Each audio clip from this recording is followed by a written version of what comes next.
Welcome to the Meta Chat with MetaMatt, where we talk all things Metaverse, NFTs, and blockchain technology. Today we have Lance from LawCity.com and crypto lawyer Alex Mejias. We're going to be talking about crypto regulations, future laws that we might see when it comes to NFTs, and LawCity.com, which is the legal directory in the Metaverse. So let's start with that. What is LawCity.com? I mean, LawCity.com really, you're seeing the future of how people find legal help in the metaverse. Right now, the metaverse is obviously early on in what it's going to be, but you can see how the social aspect involved in all these worlds is really going to drive where companies are found and how they're found, where they're found. Yes, I know that's definitely true. I know, especially just recently, NFTs and the metaverse, and all this new, Web3, all this new technology has really been taking a forefront, kind of like internet. Back when that first came out, there are some people who are against it, or they're the naysayers, as you like to say. But it is kind of hard to at least argue the fact that it is in the mainstream now. Like with the crypto bull, they're talking about all the Super Bowl ads, and now just with these NFT projects having all these big names. Not only just investing in them and buying these NFTs, but also getting involved in creating them and making these projects. So these are NFTs and JPEGs. People might think it's silly, but when it comes to the metaverse and LawCity.com, you're kind of taking it into more of a I guess like an in real life approach, in the sense that you're looking at legitimate law offices that come into your basically. So it's like two metaverse towers, I believe you said, with like around 8 offices completed. Right now we have 12 offices. We have 9 filled, and plans to expand obviously our footprint. Moving forward. And when you mention NFTs, the community. What you're seeing is all these projects form a community, and that community is a huge driver in all of these projects, including what we're doing. We're seeing, the law firms that are involved right off the bat. I mean, we're already seeing a sharing of resources, a sharing of ideas, that makes a lot of smaller law firms very nimble and all of these projects, including what we're doing. We're seeing, the law firms that are involved right off the bat. I mean, we're already seeing a sharing of resources, a sharing of ideas, that makes a lot of smaller law firms very nimble and able to, compete on a larger scale, and also larger law firms more agile, when working with some of the smaller law firms. So it's a really interesting development we saw right out of the gate. This is a community that is created within Law City. Yeah, that's awesome. It's such an interesting concept, and yeah, I know you said some of the some pretty big law firms have already been getting involved into the LawCity.com district. How would one, let's just say someone, is it just law offices? Like, how would somebody get involved in, was it like renting out a space in the LawCity.com? Yeah, basically, it's anybody in the legal industry. So even people that support the legal industry, they may not be law firms themselves, but anything legal related, um, can can join Law City. And it's really going to be the go-to place when you need legal help, not only for your law firms, but for the public. And we've taken the complexity of joining the metaverse, because it is complex if people don't know how to navigate it. There's a lot involved. It's still, like I said, it's in its infancy, and so finding develops, all those things are just, there's a lot of roadblocks for people that really don't understand it. But for us, to get started with us, it's just send the logo, send the link you want visitors to visit when they come to your office, sign the lease, and then payment, and that's it. That's all it takes to get started. Within a day or two, you have a metaverse office and presence, and you can start marketing that to your prospective clients and also your referral sources or whatever it might be. And for the metaverse, this is the Decentraland metaverse. It's Decentraland. We have plans to expand into other worlds, but right now it's Decentraland. And for a lot of people, they may be hesitant to get started, but it's really you know learning what's involved, what works and what doesn't early on in this process. Because once this goes, really mainstream and takes hold as far as the marketing side of it, the first movers are the ones that are going to really have an advantage because they're going to understand the worlds they're working in, and the client, prospective clients in those worlds, how they behave and how they react to things. No, I love the concept, and I know you mentioned this earlier, and it really kind of opened my eyes. Like when it comes to seeking law, law help, or just help in the law field. Some people might be embarrassed to go into a law office and talk about a certain aspect. But like you were saying, like when you're an avatar, it's a whole different ballgame. I always joke like, oh, like karaoke's going to be used in the metaverse because no one's going to know who you are, and anyone can sing. But it's the same deal. It was a lot of things. It's not just singing. It's also just going into a law office. Whether people can't get there, because they don't have transportation, or they just don't feel comfortable going into a law office to talk about, XYZ. And, it is kind of cool having, this lawcity.com people can go to, with their avatars and, talk about real life things, but, without the, the complications of, oh, what if someone sees me, because there are a lot of people who are going through a lot of stuff that, that they don't want, known, to the public, or, they might be, in an abusive relationship, for instance. And, so this is a way for people to, get help, without all the complications that, getting there and and all that kind of is involved, which is really interesting. I really like that. Right. The anonymity, we have a bankruptcy attorney. The anonymity involved to just be able to, go and see what's involved and ask questions. Some people might, like you said, feel embarrassed, or even, with anonymity of, some of these traumatic experiences that people have, experienced.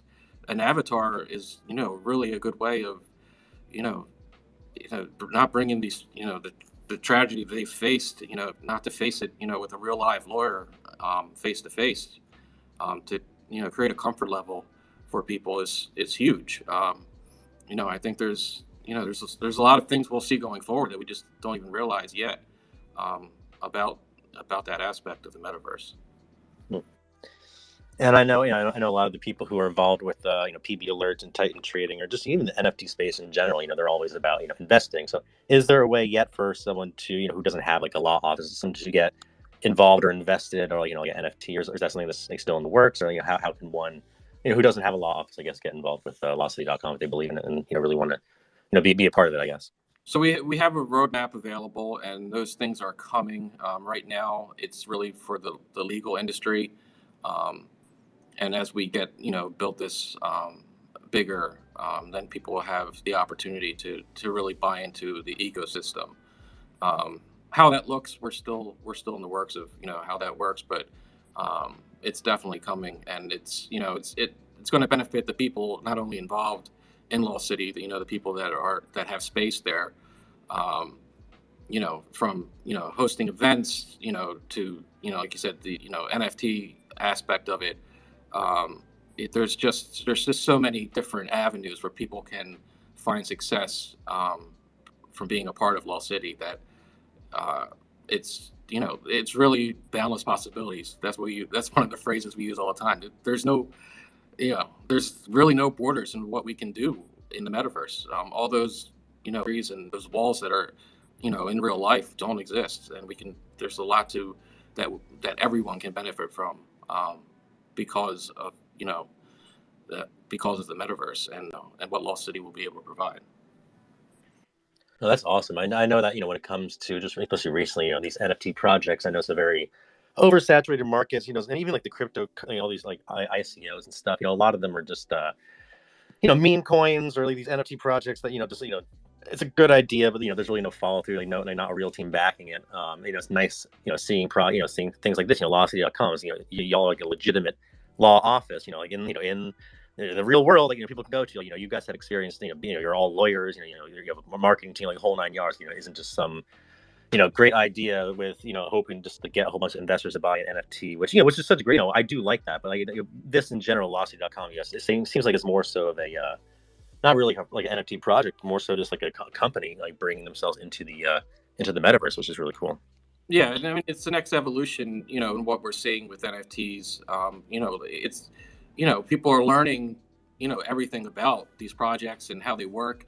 But really, NFTs, the next evolution is real world businesses, and how it works, and what we're seeing with, lawcity.com is, that next evolution, and how, everyone involved can benefit from an ecosystem, within the metaverse that looks to, have that community involved, benefit the community, benefit the public, and truthfully with transparency. We're not hiding behind anything. Our co-founders are lawyers. I've been in marketing forever. Don't want to give my age away, but it's really it's the next. NFTs are these projects you're seeing are the building blocks for what's to come, and it's really exciting to not only be a part of it but to learn about it and kind of have this vision for the future that all this technology brings into play.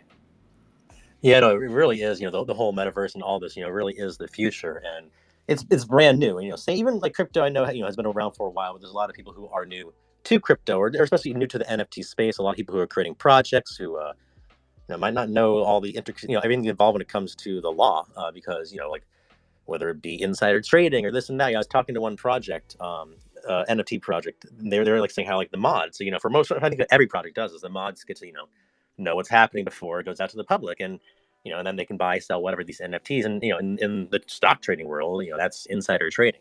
Right. So I wanted to bring Alex on. Speaking of law offices, I know Alex does work.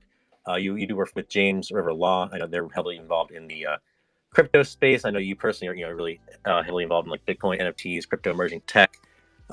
So I just wanted to bring you on, just ask a few questions about what we can expect when it comes to the law and crypto and NFTs, and if people have anything to worry about creating all these projects left and right. Yeah, thank you. Thanks for having me on. And the Lost City project sounds really interesting. I need to check it out, and I'd love to learn more. So I'm glad to hear it. That's just a really cool idea. Yeah, in terms of the regulatory side of all of this, it's still very much evolving.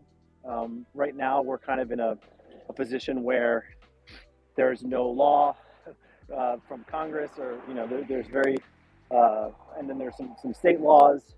But other than that, really, the government has really kind of left to regulators, individual state and federal regulators, to determine whether or not to regulate the cryptocurrency industry. And for the most part, when faced with the choice of whether to regulate or not to regulate, they've said, yeah, let's go ahead and regulate it. So right now, we're kind of regulated by everyone. And so it can be a little bit of a minefield. And I see a lot of projects that really have good intentions and that are trying to follow the law. It's just confusing, and a lot of the regulations even that we have are also confusing and vague. So it really is. It can be quite a challenging endeavor to try to go about complying with U.S. securities law, money transmitter law, and if you're an NFT project in particular, and there's so many different aspects of the law that kind of get involved with these projects, way more than I think some NFT project founders even realize. So when I kind of run down the list with them, there's a little bit of a shock effect. But I'm hopeful that as it becomes more mainstream, that U.S. Congress and states will realize that they really do need to provide more clarity than what we have, and we're starting to see that on the state level. Here in Virginia, where I live, we became the first state to allow state chartered banks to custody crypto assets officially, in a codified way. There are others that allow that. The regulatory agents have allowed that, but here the Virginia General Assembly actually passed a law putting that into the Virginia Code. So it's coming. The clarity is coming, but unfortunately, we're not quite there yet. Yeah, I know. Like you just said, it is all brand new. Speaking of crypto and just trading in general, we also have Jackal from Titan Trading, as well as Austin from PB Alerts. They're both crypto and stock traders. Jackal does specialize more on the crypto side. Austin does everything over at PB Alerts. And I just wanted just see what Jackal, what you or Austin had to just had to say, or had any questions about someone who's heavily involved in law and crypto and understands all of it. Because I know a lot of people, they either know law or they know crypto, but it's hard to, they don't usually know both. And it's nice having, both, like, Lance from lawcity.com, they're heavily involved in the metaverse. They understand the NFT space. They're not your average law firm. Same deal with the James River law. So, I just wanted to see if you guys had any questions or just any concerns, that you wanted to maybe like touch on as far as crypto and regulations and just people just having to worry about the law. Hey, yeah. So it's some of this the laws and whatnot for crypto is kind of over my head at the moment, but I think it's over most people's head. It's all pretty big gray area as far as I understand. However, I pay my taxes and whatnot, so it'll all be fine. But I think this is, it's gonna be huge. There's gonna be a need for law firms in the metaverse, right? People aren't gonna they're gonna want to just throw on their VR headset and just go to the whatever lawcity.com law offices, right? You're not gonna need to get up and drive and go find that really good lawyer or whatever that's a couple hours away, especially if you're looking for someone that's a little bit more specialized or personalized to your needs, right? So this is, I think, it'll be a great way to, I guess, expedite the whole process of booking a lawyer, or hiring a lawyer, and going through the whole law process. And I actually have some questions about lawcity.com. I mean, I think that it's a fascinating concept, and I mean, I guess a couple of questions. One, are folks coming there for advice, or are they actually engaging representation that ends up looking like a in-person type of engagement, like a will or a court filing or something like that? That's kind of the first one, and then the second is I wonder how you think about issues like conflicts checks and things like that, where you potentially are engaging with avatars and you may not really know who you're talking to, and how some of those dynamics work as well. Those were kind of a couple of initial questions that I had. Yeah, so I mean, right now, if you go to lawcity.com and you can go to different law offices. So if you like, Benesh is a huge law firm, global law firm that is there now, and you can basically go to their website, hit their links, and get questions answered for you. You can go to, I mentioned the bankruptcy attorney Lee Perlman in New Jersey. If you wanted to, go and ask questions, and you would hit the links and go to his website. In the future, as far as avatars, we do have to be careful.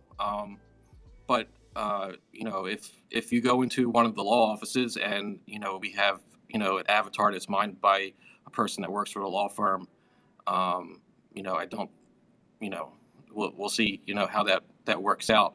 But all those questions are things we're actively trying to answer and making, like you said, the regulation on some of these things, we have to really walk a fine line so that we don't do anything that's out of touch with what the laws are currently.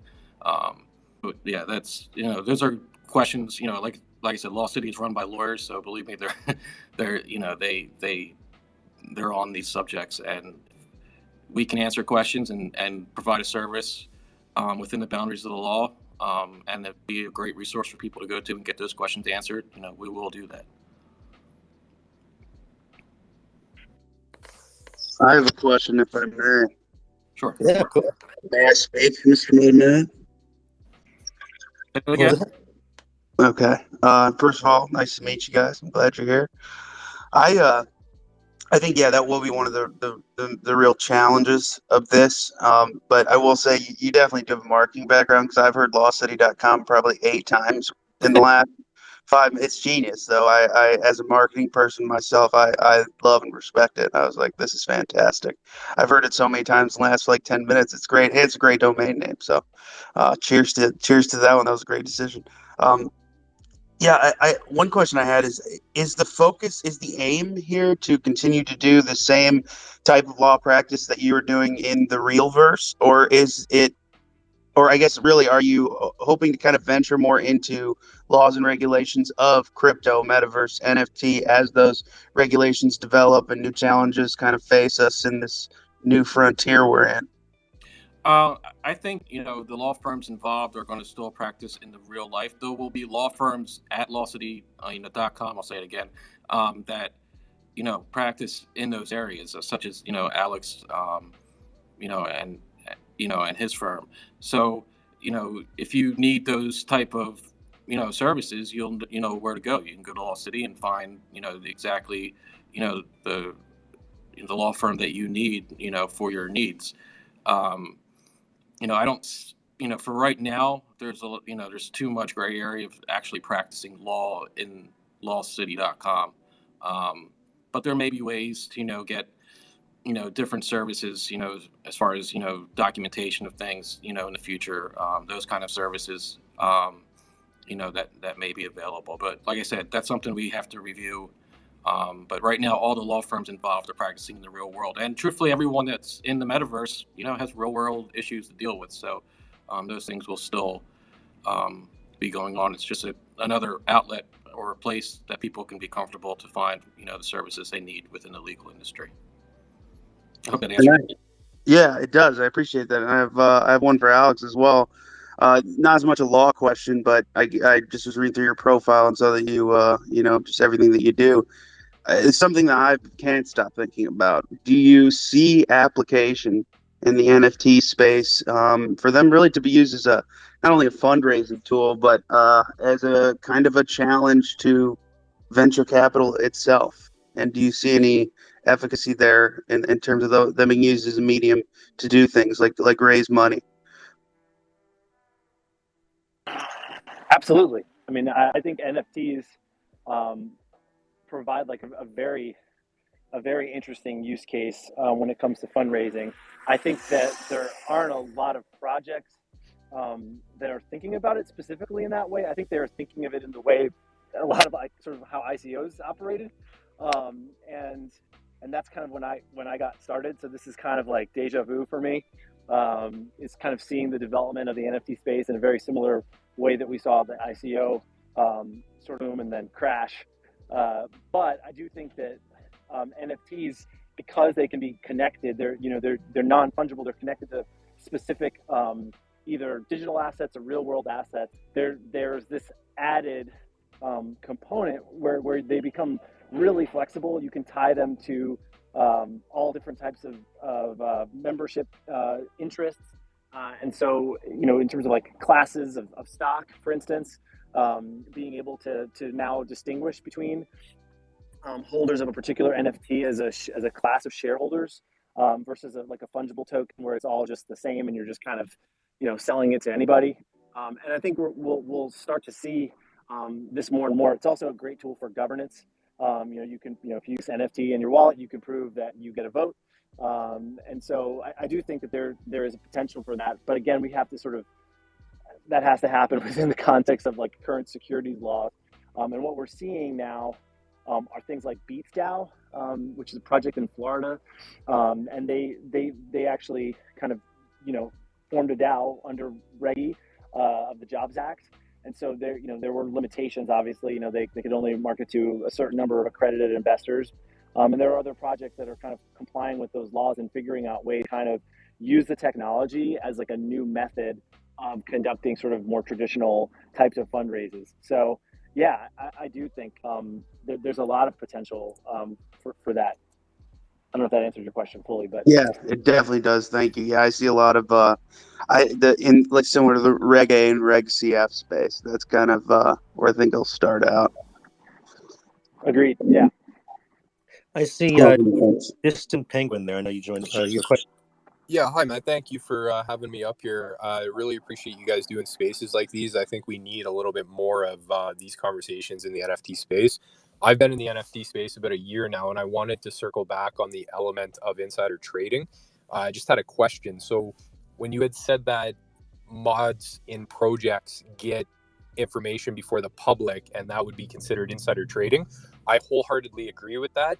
My question is, if you have a project that allows you to access certain Discord channels, if you're a holder, is that necessarily insider trading? Because technically the public has access to purchase these NFTs, which would then give you, through Matrica verification, access to those channels. So is that really any different than getting a subscription to the Wall Street Journal, which is obviously going to provide a little bit more serious information on which stocks to buy versus having a alpha channel access if you were publicly owning one of these NFTs? Like, am I articulating my question? Yeah, I think that's a really good point. I mean, like, is that still insider trading to the panel of lawyers up here? Like, what would you guys consider that if I have early information on the next big mint, but the reason I have that is because I own an NFT that anyone can own, and I read about it in a channel where that information is only published in the holder's channel? Like, is that still insider trading? So I'm not an expert on insider trading, I should say, first of all. So, I mean, this is a very super highly qualified answer. But to me, first off, I believe that like just like purely on like a legal basis, like I think insider trading mostly applies to like publicly traded companies. If you own shares in a privately traded company, you will have access to information. And even if you own shares in a publicly traded company, you might get some access to information ahead of time. Not because you're insider trading, but just because you're paying attention. Like you're reading, the shareholder letter every year, many all of which are made publicly available to anyone. But you're just kind of paying more attention. So to your point, I'm not sure because these aren't companies, and none of us want these to be considered securities anyway. So to the extent that they're a security, that's really when insider trading is at work here. So for all of us, I think we want to say this is something. So then what do you call it, right? If it's not per se insider trading, and there may be other sort of causes of action like unfair competition and things like that, where if there's a group of folks who feel like, hey, there was this like circle or this one person who just unfairly had knowledge or knew of something and then liquidated, and then other causes of action like fraud. So again, we're still kind of like paving the way, and as these things happen, lawyers are exploring different causes of action, seeing what will kind of on the wall. So that's my answer, although it's not a great one, I realize. No, Alex, I appreciate it. I have to go right now, gentlemen, but thank you for doing the spaces. And I've been following Lance for a while, so whenever he's in a space, I'll jump in with you guys. Thank you. Thank you. Awesome. Yeah, thank you for coming up. Yeah, anyone who is in the audience who wants to come up and ask a question, this is a great time, especially any project owners who might have any questions, just about the legalities or just anything, any concerns. I personally, that was a good point that Distant brought up about the insider trading, about knowing certain things, before others. And like I was saying before, the mods, for most projects might know things before others, even like partners of certain projects. But I'm also curious, when it comes to the law and comes to these projects. I know that recently, forget exactly which project it was, but one of these projects, they rug pulled, and now there's like a whole lawsuit going on. I know that there was another, there's like 3 lawsuits going on with Bored Ape Yacht Club with people who, either got hacked and open season react quick enough or whatever it may be. As far as law goes, because there is, these aren't securities, and it is like, Web3, DeFi, for the people, by the people type thing, and because of that, there aren't any of the regulations. But I guess there also isn't as much, security when it comes to your assets, and like the law behind it, like being able to, I guess, like insure your NFT or anything like that. But what do you think about all these these big lawsuits going on with people who lost their NFTs, whether it be through scams or hacks, and they're trying to sue either OpenSeas or the project for not being clear enough, or even like Bored Ape Yacht Club, Instagram got hacked and some people lost some money. Is there anything that they can go through with all that, or is that just since it's a project, it's something they can't do? Yeah, I mean, so it's a good question, a really good question. I mean, and ultimately, I'll start with the end. Like, maybe I don't know. I mean, like, I think this is what we're kind of witnessing history. We're kind of writing that history now and like figuring out all these precedents from a strategic standpoint. Sometimes these lawsuits are really filed in order to kind of invoke a settlement of some kind. So I don't know if we will get a lot of hard law out of them, because I think many will settle before it ever gets to a place where there's an actual judgment that we can then sort of use as a basis for future disputes. And so I do think that for all of these platforms, they're, OpenSea has terms and conditions and arbitration clauses, and they kind of rely heavily on those to kind of stave off litigation. So I think it's really interesting, but like that's kind of the question that will be determined in the next year or two as these things progress. But it's hard to say, and without being specifically privy to like any of the details of any of the lawsuits, I just haven't read any of the complaints. Really, the only one that I've looked at is the class action lawsuit against NBA Top Shot, which I thought they made a really good argument of why NBA Top Shot was selling unregistered securities. However, I fully anticipate that class action will settle, as almost all class action lawsuits do. So, so I don't know if we'll get any law out of that. I'm just kind of a little bit of in a holding pattern right now. Kind of like playing by ear almost. Yeah, I mean, like I kind of express it to my clients as like a spectrum of risk. you know, and you know, we kind of look at the landscape of what's going on. We kind of make an analogies to stuff in the traditional world, and then you try to stay as far away from the bad stuff as you can, understanding that you can't like fully de-risk any type of project right now because we don't have that type of clarity. And speaking of your clients, I know we talked about Lost City. I just want to just kind of talk about what you do. I know you work with James River Law. It says your focus on Bitcoin is crypto. Does that mean that the James River Law focuses on crypto, or is that just something that you personally do? And how does that work? Are you usually like a crypto law office? Yeah, we're a small team. There's 4 of us right now. So, and I started the firm, so everybody kind of follows my lead for at least for now. But our focus is on folks in the crypto industry. You know, I started off, like I said, representing companies that were, you know, in the ICO space, and then moved on to Bitcoin type companies, and then most recently, the NFT stuff has kind of exploded. So that's kind of dominated my time. And then, you know, we added an estate planning practice as well, to really help folks who are holding crypto long term, and who want to make sure that gets like safely passed on to the next generation. So that's, you know, so one half of the shop is like focus on like the business side, and the other is focus on just the individual side, serving folks that have like large holdings in crypto. And is this like all in person? You know, crypto and a lot of this online based, and people all over the world, or are you doing it kind of like what Law City is trying to do, or are you doing it all in person?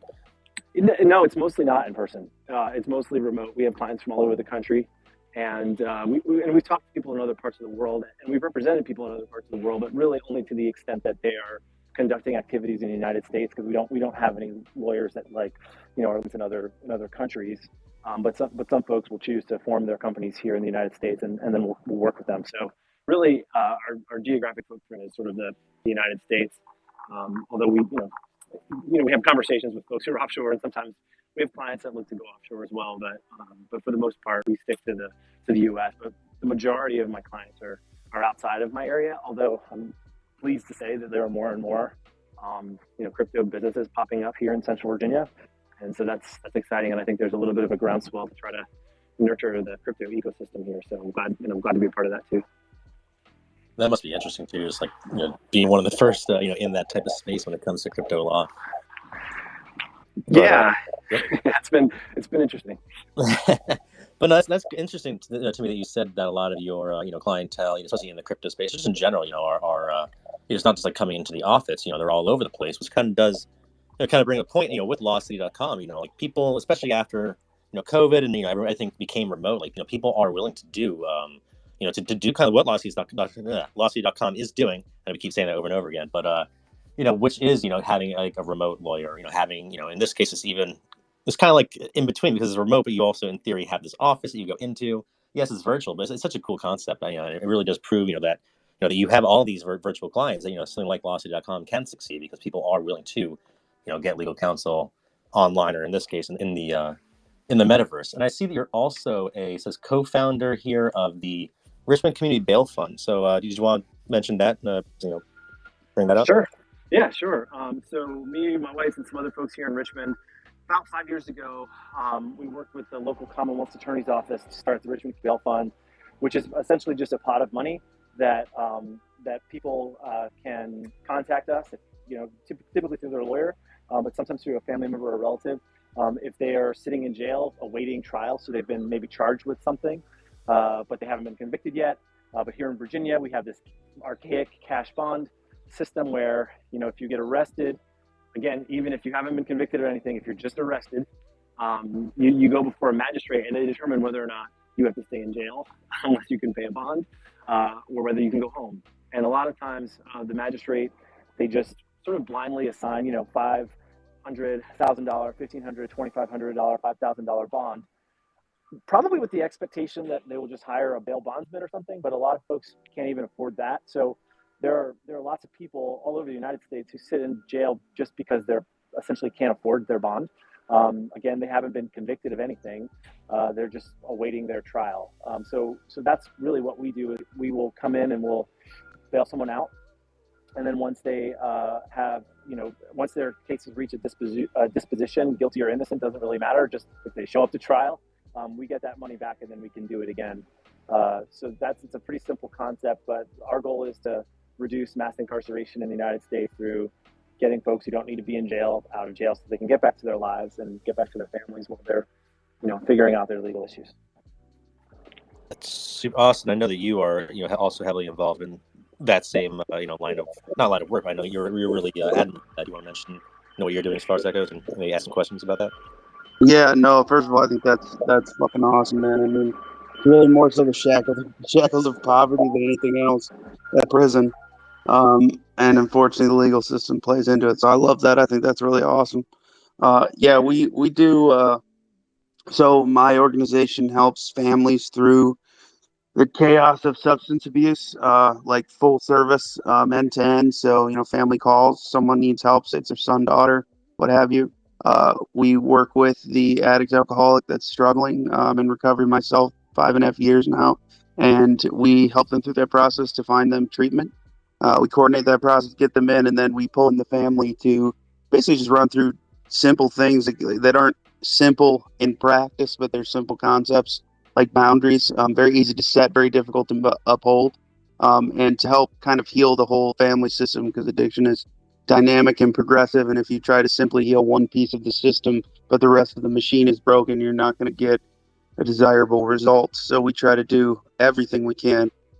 And a lot of what we do is actually reintegration into society for the population that has been incarcerated. Most of them second, third repeat offenders that are were just born typically into the system of poverty and have known nothing else.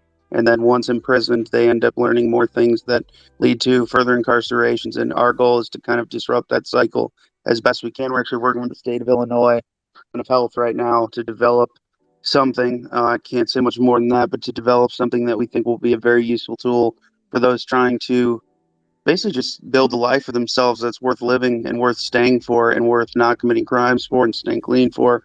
A lot of that is focused on just really just healing from trauma and the kind of goings-ons of being in active addiction, which are difficult to shake for most people. So the goal is really just to kind of increase access to resources more than anything else, because that's the biggest thing holding that population back from success. Is lack of resources, lack of knowledge. And I'm proud to say that we're actually going to be including a lot of what Mr. MetaMatt here, when he was formerly known as What the Duck, a lot of the wonderful things he built in the way of like early financial education will be built into what we are putting together for the state of Illinois to help people understand their fiduciary responsibility to themselves and to understand really what it means to just manage money, wealth in general, because that is a pivotal piece. As much as we want to say money's not important, it's absolutely necessary in a Western culture. So teaching them one of the core elements of livelihood is something that is near and dear to my heart. And I'm very proud that we have the opportunity to do. I just want to say that's really great. I think that unfortunately, the U.S. has chosen to criminalize addiction, and there are a lot of folks that really need treatment and not a prison sentence. And so it's great to, what you're doing, and we certainly encounter a lot of folks that really don't need to be in a jail, getting further traumatized, and leading to even devastation in their lives. So that's great. I mean, that we see a huge need for that. So that's great that you're doing that. Yeah, that's what I love about this NFT metaverse, Web3 space. It seems like there's a lot of people who are genuinely trying to just do the right thing, and so this is giving a lot of people a platform to do that. Austin, you have something else to say? So you unmuted for a second there. No, I was just going to say thanks, and I'm glad to see that he's in the same space. And I was also just going to make a comment that, when you've been incarcerated for 3 years and you're released with a bus voucher and they tell you good luck, it's kind of hard to imagine that you'd do anything other than commit crime, especially when you're not going to get a job because of the crime you already committed. And you have court debt, and you have to. I mean, here in Virginia, you have to pay to be in jail. Yeah, so they hand you a bill as well. Yeah, it's. I also want to bring up Lance. I know you work with Grungo, I can't pronounce Colorulo. Is that? That's correct. Yeah. Yeah. So what is it that y'all do? I know that you're the first, one of the first lawyers in the Metaverse. You also have your offices in Philadelphia and South Jersey. Yes. And are you going to also have an office in lawcity.com as well? I'm sorry. Yes, yeah, Oh, you, yeah. yeah, awesome. We built our Uh, headquarters originally in Decentraland, and then realizing, that's why Lost City really came about, is because it was an you know it was it was a process, and I talked to you early on.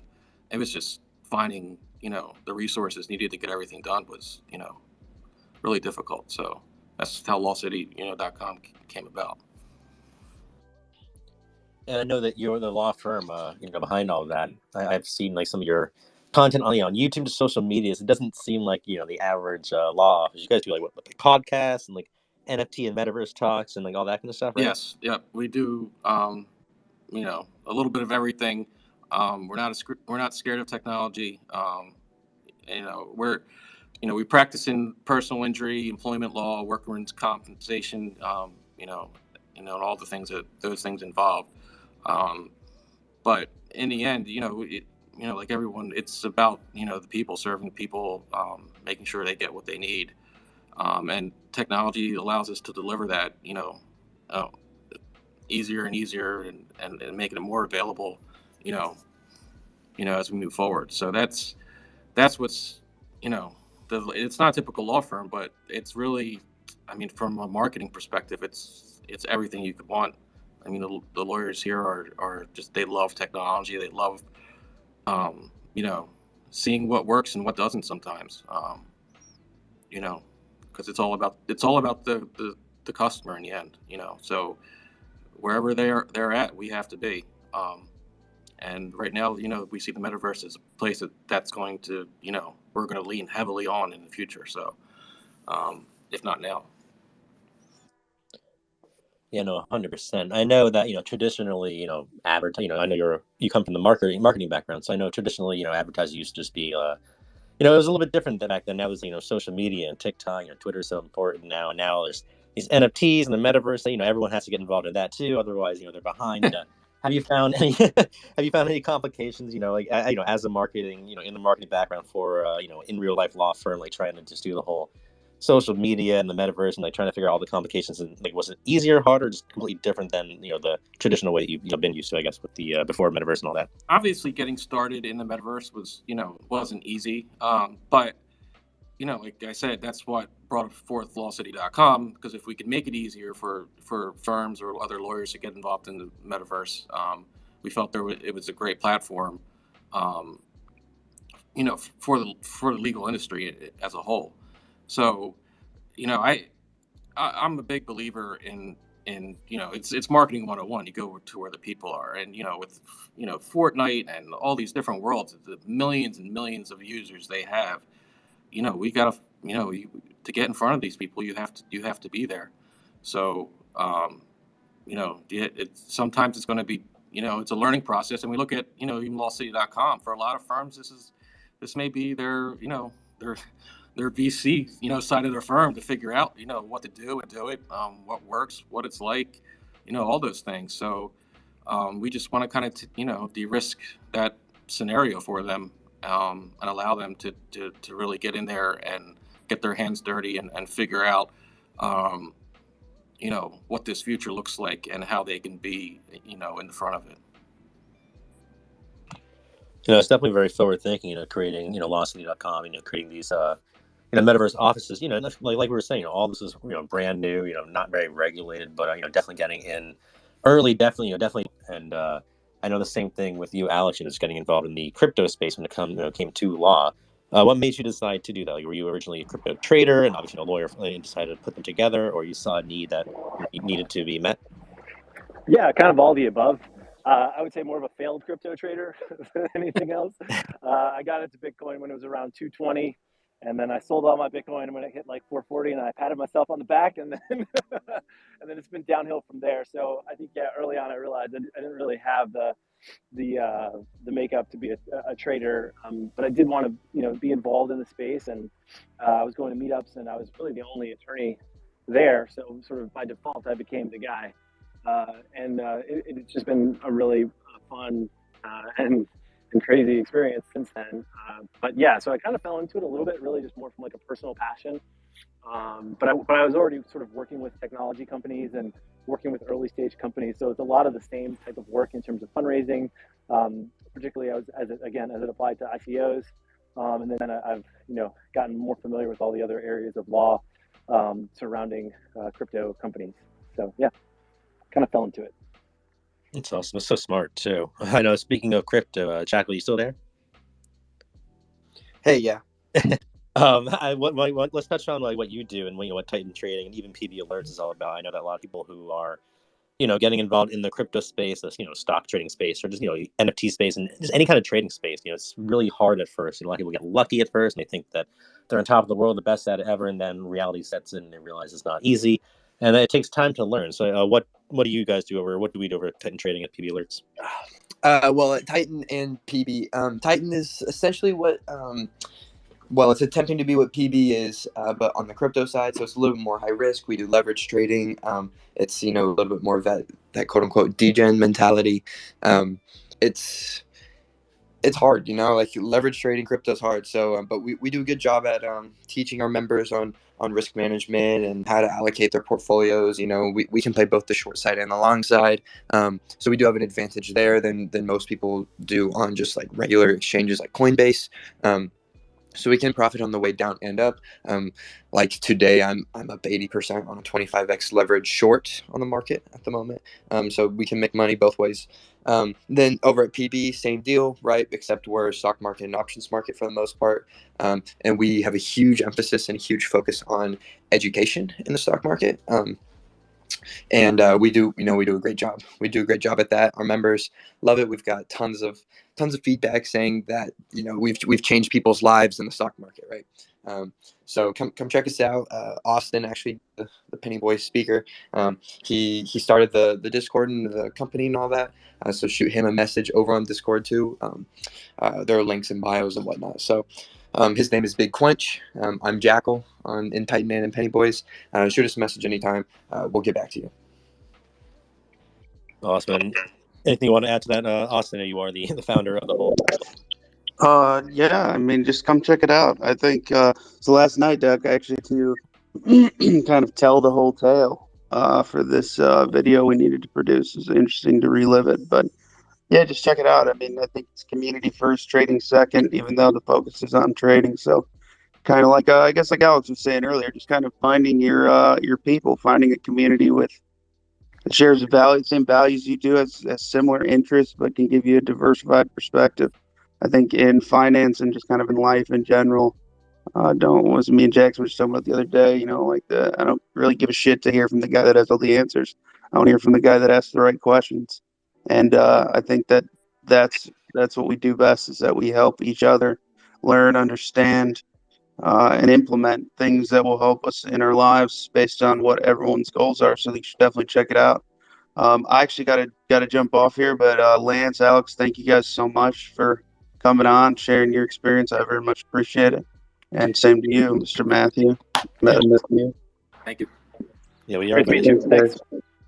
We are about to hit that hour mark. So if anyone does want to come and ask any questions to either Jackal from Titan Trading, if you have any crypto-related questions or crypto law-related questions, we got Alex up, or if you want to learn more about lawcity.com, you can ask Lance. But before we head off, I do want to give people a chance to ask those questions. But Lance, anything you want to say before we head off about lawcity.com, or what you guys are doing over there? Just one of the things that I didn't mention, and what Alex was talking about, and the different funds that people are the charities and things people have interest in. Lawcity.com is donating a branded room. You can see it on our roadmap to a charity for 3 months, and we will hold a fundraiser every 3 months for that for a different charity. And it really has two ways. It helps the charity raise funds, obviously, brings people into the metaverse to learn about it, and also helps the charity learn about how the metaverse can help them out. So just something I wanted to mention that I haven't touched on at all. Awesome. And Alex, anything else you want to say before we head out? No, just thanks for having me. It's great. I always love people in the space, and enjoyed hearing about what everyone else is up to. So thanks again. Yeah, we appreciate everyone for joining, and I appreciate you, Lance, Alex, Jackal, for coming on here. I know this is really cool learning about all this. Lawcity.com, for those who don't know, is literally just that. You just type in lawcity.com into your internet browser. You can look it up. It's in Decentraland. They're hosting a whole bunch of law offices. making it fast and easy to get into the metaverse as a law office. So it's really, really cool. Once again, it's lawcity.com. And then Alex works over with the James River Law Firm. He's also one of the founders of another company as well. And which, this is going to be recorded, by the way, so you're going to be able to hear all about that if you want to. I know people are busy, they have work and all that. But so Alex is really heavily involved in the crypto side of the law. And it's really interesting to hear from him.